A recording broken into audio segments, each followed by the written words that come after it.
تصور کریں ایک ایسا وقت جب پوری دنیا پر ایک خوفناک طوفان چھا گیا تھا۔ آسمان سے موسلا دھار بارش برس رہی تھی اور زمین کے اندر سے پانی کے چشمے پھوٹ رہے تھے۔ ہر طرف پانی ہی پانی تھا، پہاڑ تک ڈوب گئے تھے۔ مگر اسی تباہی کے درمیان ایک کشتی تھی جسے اللہ کے نبی حضرت نوح علیہ السلام بنا رہے تھے۔ آخر یہ طوفان کیوں آیا اور اس کشتی میں کون بچا؟ آج ہم سنیں گے حضرت نوح علیہ السلام اور عظیم طوفان کی حیرت انگیز کہانی۔ بسم اللہ الرحمن الرحیم۔ ہزاروں سال پہلے زمین پر ایک ایسی قوم آباد تھی جو بتوں کی عبادت میں مبتلا ہو چکی تھی۔ وہ اللہ تعالیٰ کو بھول چکے تھے اور اپنے ہاتھوں سے بنائے ہوئے بتوں کو اپنا معبود سمجھتے تھے۔ اسی قوم کی ہدایت کے لیے اللہ تعالیٰ نے اپنے ایک عظیم پیغمبر حضرت نوح کو مبعوث فرمایا۔ حضرت نوح نے اپنی قوم کو پکار کر کہا، اے میری قوم، صرف ایک اللہ کی عبادت کرو، اس کے سوا تمہارا کوئی معبود نہیں۔ اگر تم نے اپنی روش نہ بدلی تو ایک دن تم پر سخت عذاب آ سکتا ہے۔ مگر قوم کے سرداروں نے ان کی بات سننے کے بجائے ان کا مذاق اڑانا شروع کر دیا۔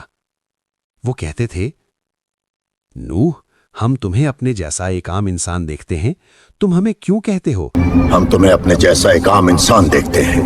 تمہارے ساتھ تو وہی لوگ ہیں جو ہمارے معاشرے کے کمزور اور غریب لوگ ہیں، ہم تمہاری بات کیوں مانیں؟ کہ ہم اپنے باپ دادا کے معبودوں کو چھوڑ دیں۔ حضرت نوح نے ہمت نہیں ہاری۔ وہ دن رات اپنی قوم کو سمجھاتے رہے، کبھی کھلے عام لوگوں کو نصیحت کرتے اور کبھی تنہائی میں انہیں اللہ کی طرف بلاتے۔ قرآن مجید کے مطابق حضرت نوح نے تقریباً 950 سال تک اپنی قوم کو دعوت حق دی، مگر افسوس کہ ان طویل سالوں میں بہت کم لوگ ایمان لائے۔ قوم کے لوگ ضد اور تکبر میں مزید بڑھتے گئے۔ وہ حضرت نوح سے کہتے، اگر تم واقعی سچے ہو تو وہ عذاب لے آؤ جس سے تم ہمیں ڈراتے ہو۔ ہم دیکھنا چاہتے ہیں کہ تمہارا رب ہمارے ساتھ کیا کرتا ہے۔ اگر تم سچے ہو تو وہ عذاب لے آؤ جس سے تم ہمیں ڈراتے ہو۔ جب قوم مسلسل نافرمانی اور سرکشی پر قائم رہی تو حضرت نوح نے اللہ تعالیٰ کے حضور دعا کی۔ تب اللہ تعالیٰ کی طرف سے حکم آیا کہ اب ایک عظیم طوفان آنے والا ہے۔ اللہ نے حضرت نوح کو فرمایا کہ وہ ایک بڑی کشتی تیار کریں۔ حضرت نوح نے اللہ کے حکم کے مطابق کشتی بنانا شروع کر دی۔ جب لوگ انہیں خشکی پر کشتی بناتے دیکھتے تو ہنستے اور مذاق کرتے۔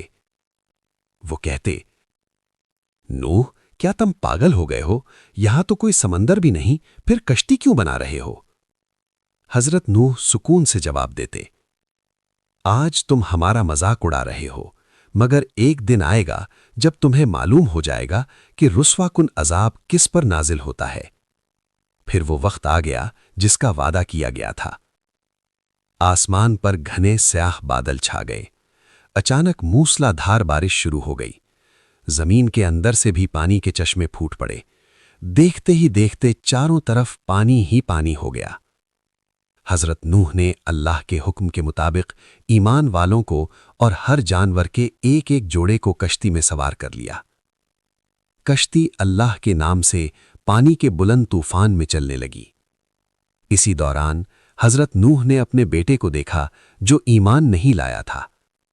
انہوں نے محبت سے اسے پکارا، بیٹا، ہمارے ساتھ کشتی میں آ جاؤ اور کافروں کے ساتھ نہ رہو۔ مگر اس نے جواب دیا، میں کسی اونچے پہاڑ پر چڑھ جاؤں گا، وہ مجھے پانی سے بچا لے گا۔ حضرت نوح نے درد بھرے دل سے کہا، آج اللہ کے عذاب سے کوئی نہیں بچ سکتا سوائے اس کے جس پر اللہ رحم کرے۔ اسی لمحے ایک بہت بڑی موج آئی اور حضرت نوح کے بیٹے کو اپنے ساتھ لے گئی۔ وہ بھی ڈوبنے والوں میں شامل ہو گیا۔ طوفان کئی دنوں تک جاری رہا۔ پانی اتنا بڑھ گیا کہ بڑے بڑے پہاڑ بھی ڈوب گئے۔